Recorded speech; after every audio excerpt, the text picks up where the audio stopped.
fun to start.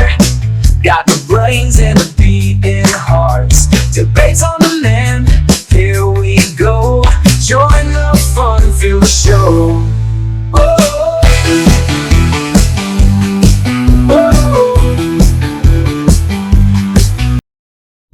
Welcome to Debate on Demand, the show with unscripted argument and debatable opinions. Today's topics are going to be determined by a random generator. This will decide what we speak about for this episode. Right, are you ready with the first one? Yes, we are ready with the first one. Right, so get your cups ready. Video games are bad for people's health. Oh, that's actually... Agree.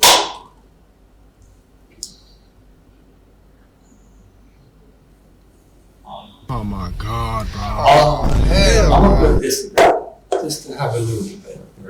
Well, why do you agree? Because the amount people play on video games, according to various amounts of research, is a heavy load. And you see people on the street today, and you look at their body mass and whatever you want to call it, and you can just tell it's not good. And you can tell they've been spending a lot of hours on video games. What's your argument? I mean, I'd say, like, to a certain degree, yeah, it does get unhealthy when they just sat on Xbox for like 20 hours all day. But at the same time, some people do make a living out of it. You can play video games a lot to a certain degree, you know what I mean? Like, say if you're like a streamer, then you're making money with it. Like, it can be with a good cause, but the people can also use it for a bad cause. You just like literally sit on it all day. So I feel like it can be unhealthy, but if you play them right, play your cards right, it can be alright. You can even it out. Good argument. I have to give you that. Good argument. People do make a living out of it and they become very, very successful. But what the point is here, is it good for their physical health? It might be good for their mental health because they're making a lot of money, but on the physical side of things, is it good? No, that is true. It's not good for physical wise. Like, they just sat on the gaming chair for like 5 hours. More than that sometimes. Sometimes it's for 24 hours. And at the end of the day, your health is your wealth. Yeah, I'd say if there was a middle, I'd be like, I do agree, but there's like pros and cons to it, you know what I mean? You can make money, but then there's always going to be like, you're sat on your ass all day, you know what I mean? And if you try balance the money side out with staying healthy, then your money will go down. Because to be like a successful streamer, the most people, they will stream for non-stop.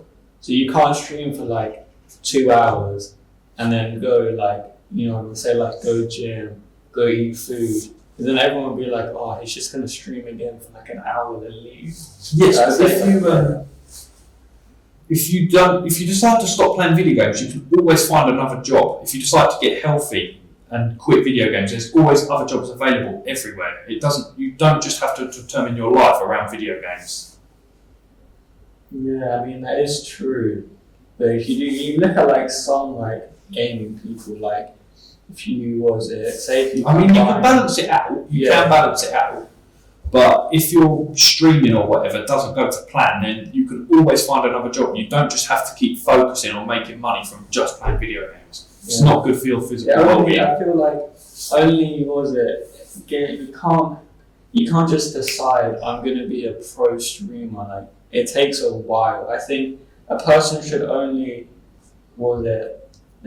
start sacrificing, like going outside, being physical healthy when they're actually making a good amount of money. Like, say enough to literally be like financially stable for like the rest of their lives. If they're like some mid-YouTuber who's like just barely living by and barely going outside, then I say they wrap it up. Or maybe just use YouTube as a side hustle. And if it does kick off, quit their main job. Yeah, I agree with you completely there. I think it depends how successful you are from it. If you're not making a lot of money, then it's time to quit and get a better physical well-being. But if you're making a very decent living out of it, you're fine. As long as you do balance it out, though. You can't just be really, really overweight and really unhealthy and make money. It's not really the way to be. I agree. Are we done?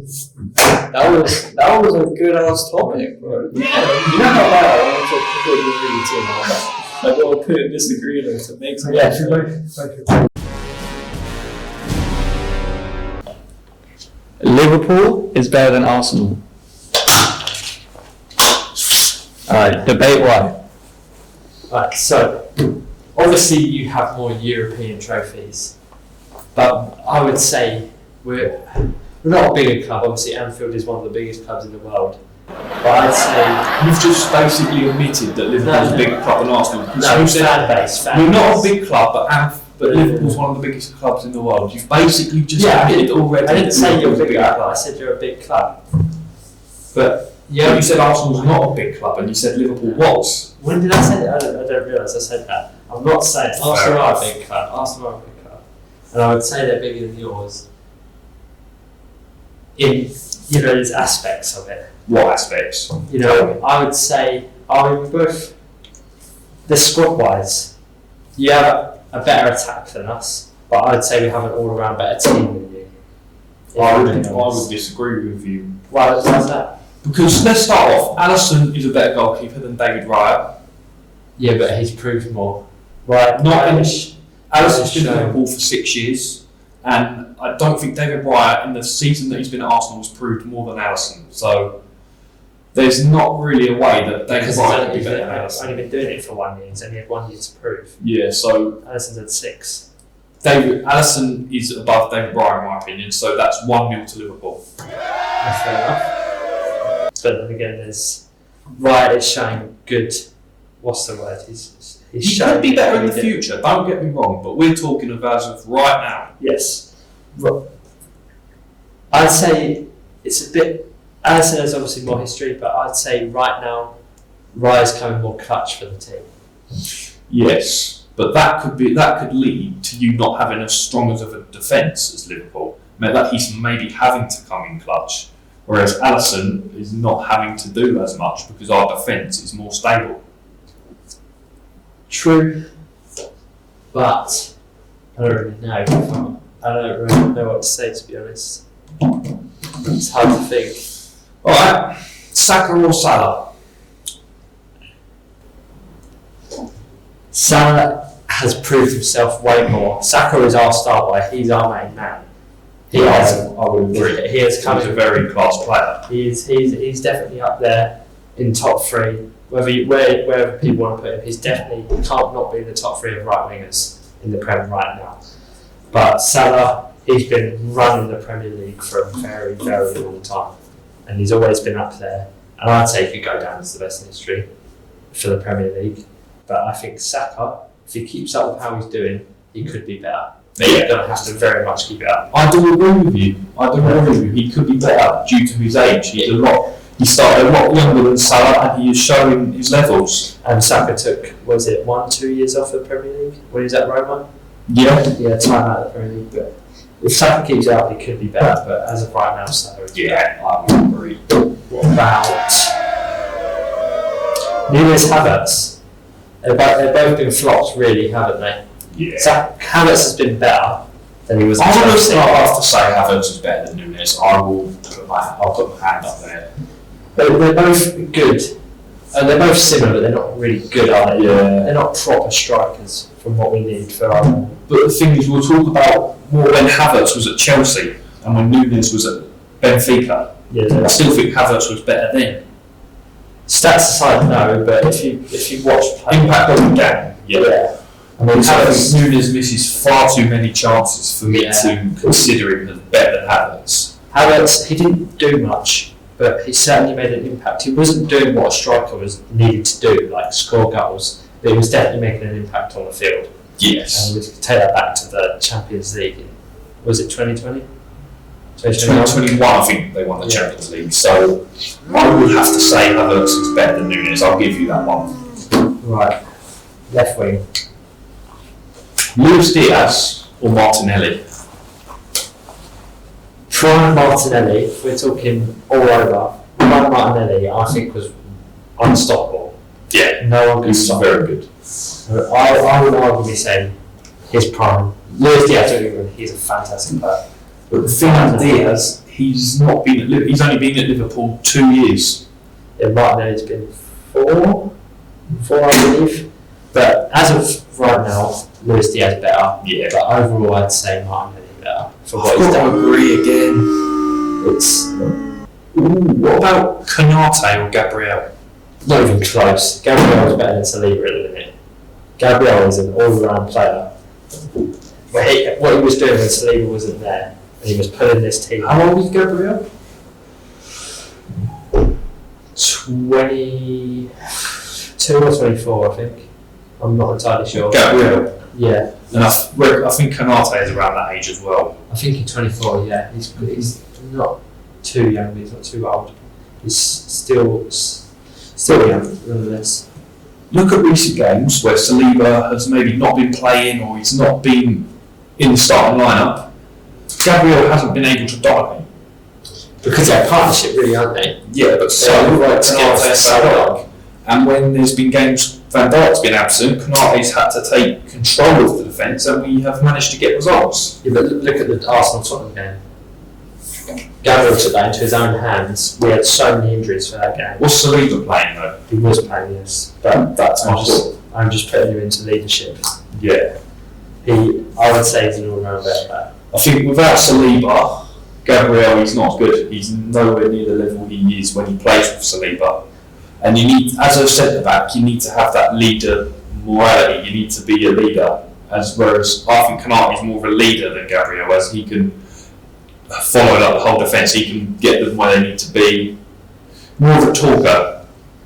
I mean, I haven't really watched Liverpool games, if I'm honest. I've watched a few, but I've never really watched Konate. I don't think I've ever watched Konate play. But I would say Gabriel, Saliba's more of the leader, if you know what I mean. Same with Van Dijk in our team. So, yeah. What about Robertson or Calafiori? Robertson has a very good history in the Premier League. Calafiori has only just come to the spotlight from the Euros, so I'd say it's a bit of an unfair judgment. Yeah, that's. What about someone who's been in the Premier League for a while, who plays in your left back position? Maybe Zinchenko. Yeah. He's overrated, in my I opinion. would have to say Robertson. Robertson's Not not bad. clear. Yeah. Let's wrap it up. We'll tell me to wrap it up. Yeah. Same words we got. Right. Topic number 3. UFC is better than boxing. How's boxing done? Like in what way? Legacy. Boxing's had more of an impact on people's lives. More people are interested in boxing than UFC. More viewerships are higher when boxing's on. Like the whole country gets together when a heavyweight boxing fight lands on our screens. And for me, overall, it's a lot more entertaining. A lot more build-up, which is better. What's your argument? I mean, I'd say at the moment the boxing seems a joke. You got KSI, you got Jake Paul beating up 60-year-old Mike Tyson. Where's the legacy going in that? Yes, He just gave up his whole career to get knocked out by a YouTuber. I like your argument there, don't get me wrong, but think about the kids it's inspiring to get into boxing. It's getting so many more kids into boxing gyms. It's inspiring them to be like those YouTubers. Yeah, but the influence of boxing scene is just entertainment, isn't it? It's just pure entertainment for people of all ages. Whereas UFC is just one thing, it's just one like category of fighters that know how to fight. Whereas if you've got these influencer boxers who don't really know what they're doing in the boxing phase, it's a bit more entertaining, and it gets especially children more I can into agree to a boxing. certain degree. Watching like two trash YouTube boxers throwing hands, sometimes it is a bit like, this again, or like it's like, oh damn, they're throwing hands.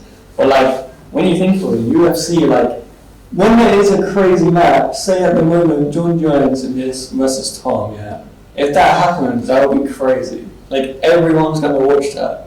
And think of it, the amount of kids that want to start MMA at the moment, the amount of people that keep coming in, and think of it, most people come from wrestling to MMA, kickboxing to MMA, Muay Thai to MMA. You never see any boxers go from boxing straight to MMA because they know they'll just get cooked. Most pros, I think UFC takes much more skill. boxing is boxing. UFC is groundwork, throws, boxing, kicks, knees, elbows, spinning kicks, spinning elbows, and it's much more. It takes a lot more talent. You know, you're hopping in. Yeah, boxing is dangerous. Yeah, you can seriously get knocked out. But UFC, you can get your arm broke. Think of Like, the what's money that's worse? involved in boxing, though. There's a lot more money involved in boxing than what there is in UFC, and I think that goes to show for something, doesn't it? But is it all about the money? In some boxers' eyes, yes. Yeah. Some boxers, yeah. It is I all think about if- money If nowadays. it's truly Money's about, the main thing that is Yeah. getting more and more people attracted into boxing. It's just the money. That's all. With any job that you go into, that's all anyone's thinking about, money. So I think that is a big factor into this debate. yeah, and all better boxers. Another factor of boxing that makes it better than UFC, in my opinion, is the legacy of previous boxers from generations ago, like Muhammad Ali, Mike Tyson. Remember how Mike Tyson started boxing? Do you know why he started? Do you remember? Yeah, he just got bullied at hard. He got bullied and he had a pigeon and someone snapped it in half. And before that moment, he had never had a fight before. And then from that moment on, the rest is just history for the boxing world. Yeah, but the legacy hasn't continued. The legacy was crazy back then, but where the legacy's gone now, the legacy is just money. The legacy stayed for UFC fighters. Like, no one in the UFC really did. If they really was doing it for money, they wouldn't be in the UFC, they'd be in boxing. But they're still here, fight. They'll literally get like their nose broken, face busted, like sprained legs and shit, and they'll get like 20k from the fight. And then say a boxing fight, they literally might have a draw. They get like 500k each. In that sport? Does UFC bring a whole nation together when it's a big fight? Does it? Do you see people in pubs wanting to watch the UFC? Do you see like everyone cheering on a UFC fight in a social venue? I mean, Because it's I don't. when it's you- a when you, nighttime uh, thing. When you, what's it But called? whereas if it's a boxing fight, you see the pubs are crowded. Yeah, but they're at like 12 in the morning. UFC's usually like 4 in the morning. Not always. What was I going to say? Now, when you go to a really famous UFC match, and you know they do their little fan cams, they'll show like 200 different celebrities that have all travelled across the country to come watch it. Like, what big fights have there been? That's the same with boxing as well, to be honest. When it was Tyson Fury and Francis Ngannou Oh, a yeah. year ago. Well, Francis Ngannou was a UFC fighter. He fought Yeah, in the UFC. I respect him for But that. then he did switch because of the money, didn't he? Yeah. The money was kind of shy. Yeah. See, with UFC, they're constantly demanding fights because Yeah. they need money, but that's not why they're doing it either. But whereas boxing, they can't. They'll happily not fight for 2 years because they've just earned 20 mil from a fight. Yeah, that's Yeah. true. The So- UFC, they like started something like no. When UFC the started how when many the years UFC ago? was first made, yeah, there was. You can see the clip of Joe Rogan. Was it Joe? No. Is it? Yeah, Joe Rogan in an interview on a TV show, and then the guy who's interviewing him is like, "What is this cage fighting? This is stupid. No one wants to watch cage fighting." It was And Dana he- White, wasn't it? And Dana he White. was like, no, it was Joe Rogan. And then Joe Rogan was like the only person who was backing him. He was like, no, this is like, you should seriously watch it. And then he was like, well, I should watch two men fight in a cage. And then once they like actually sit down and then, because back then no one knew what a boxer versus a kickboxer would go like. So when it was finally made and everyone was like, oh my god, famous boxer going against a famous kickboxer, everyone was instantly like, I want to see what happens. And you can see like really old clips of like, How old is the UFC? I have no idea, I don't know, probably like over 30 years maybe? I don't know. Yeah, and in 30 years, Yeah. we're on to what, UFC 310? Yeah, So that's 310 events in 30 years. yeah, Whereas boxing, there's not that many events in yeah. You see like a big fight like once a every year. 2 years. It'll But be that UFC one big money one. But Yeah, there's like, UFC's always like, you always see the post online. Look at this It's card. like- Look at this fight card. There's always it's like 10 fights there's a night. always some people talking about the fights going on. You don't really see Yeah. other boxing.